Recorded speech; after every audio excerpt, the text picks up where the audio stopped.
नमस्कार। आपका बात 25 में स्वागत है। तो बात 25 में हम योगी जी के बुलडोजर की बात कर लेते हैं। ये कहानी उत्तर प्रदेश से आई, यानी उत्तर प्रदेश से।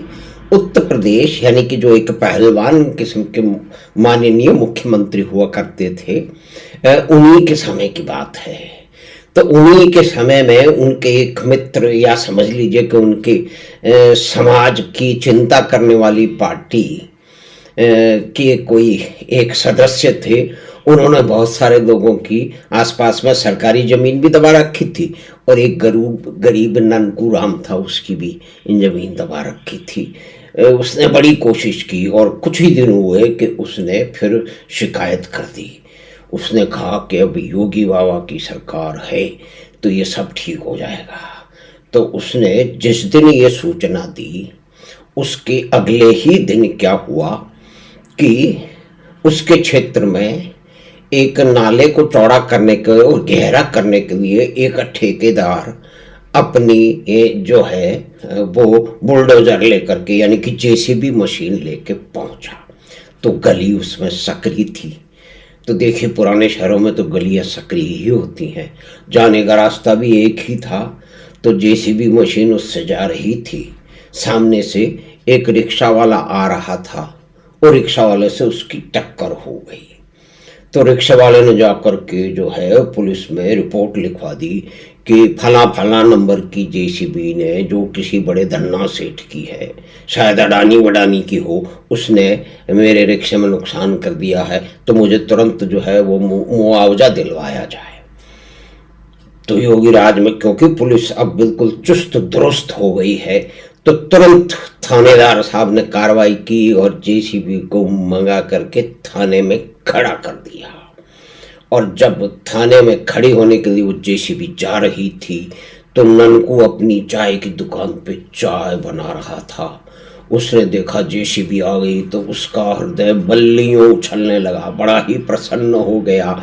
उसने जितने भी लोग बैठे थे उनको कहा, आप जेसीबी आ गई है, मेरी ज़मीन मुझे वापस मिल जाएगी, तो आप सब लोग फ्री में चाय पियो। तो सब लोग देखने लगे जेसीबी को, और जेसीबी जाके थाने में खड़ी हो गई। अब ननकू से रहा नहीं गया। उसने कह दिया, अब मेरी जमीन खाली होगी। जो समाजवादी या खमाजवादी नेता थे, जिन्होंने ननकू की जमीन, सरकारी जमीन को कब्जा करके एक बहुत बड़ा सारा भैंसों का बाड़ा बड़ा रखा था, जहां वो इलीगल डेयरी चला रहे थे। तो ये शुरुआत की बात है, थोड़े दिनों की योगी सरकार के आने की शुरुआत की बात है कि भी जेसीबी ने कैसा प्रभाव डाला है जनमानस पर, कार्य प्रणाली पर, और पूरी ब्यूरोक्रेसी पर, और पुलिस पर, और कानून व्यवस्था पर। तो जब ये ननकू अपनी चाय की दुकान पे ये बात कह रहा था, मुफ्त में चाय पिला रहा था, तो क्या हुआ कि एक वो जो नेताजी थे ना, उनका चेला, उनका नौकर भी वहीं बैठा हुआ था, जो भैंसों की देखभाल करता था, दूध निकालता था। वो तुरंत दौड़ा और दौड़ करके उसने अपने नेताजी को बताया, नेताजी, ननकू का दांव चल गया है, उसने शिकायत की है ना अपनी जमीन के आपके खिलाफ, तो जेसीबी आके खड़ी हो गई है, और वो कह रहा है कि अब वो जेसीबी आएगी और इसको तोड़ देगी और उसको तोड़ देगी, बहुत नुकसान हो जाएगा।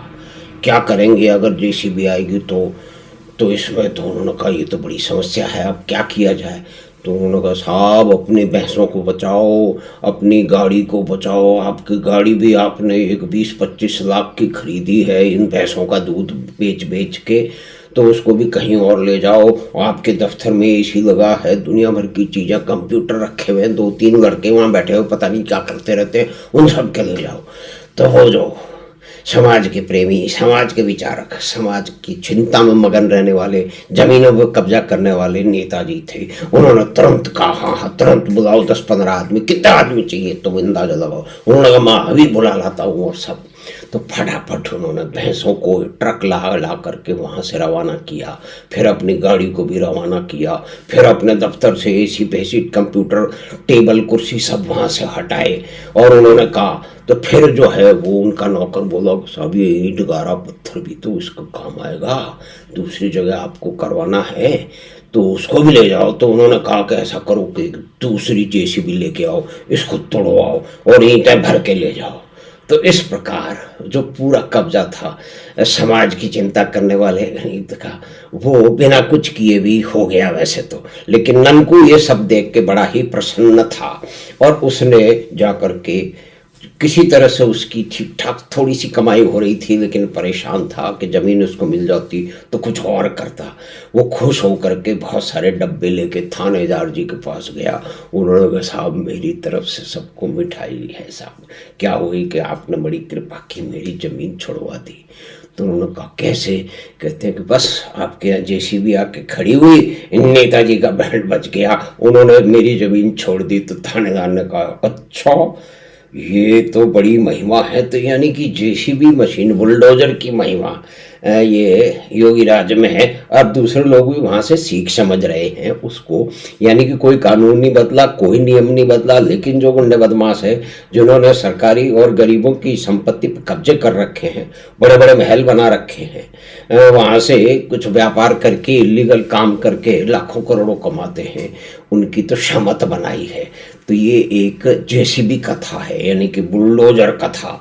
तो हमें आशा है कि छोटी सी बातचीत आपको पसंद आई होगी। तो आप चैनल बात 25 को सब्सक्राइब करें, लिंक अपने मित्रों और परिवार के साथ साझा करें और हम आपसे फिर शीघ्र ही मिलेंगे बात 25 की अगली बात में। धन्यवाद, नमस्कार।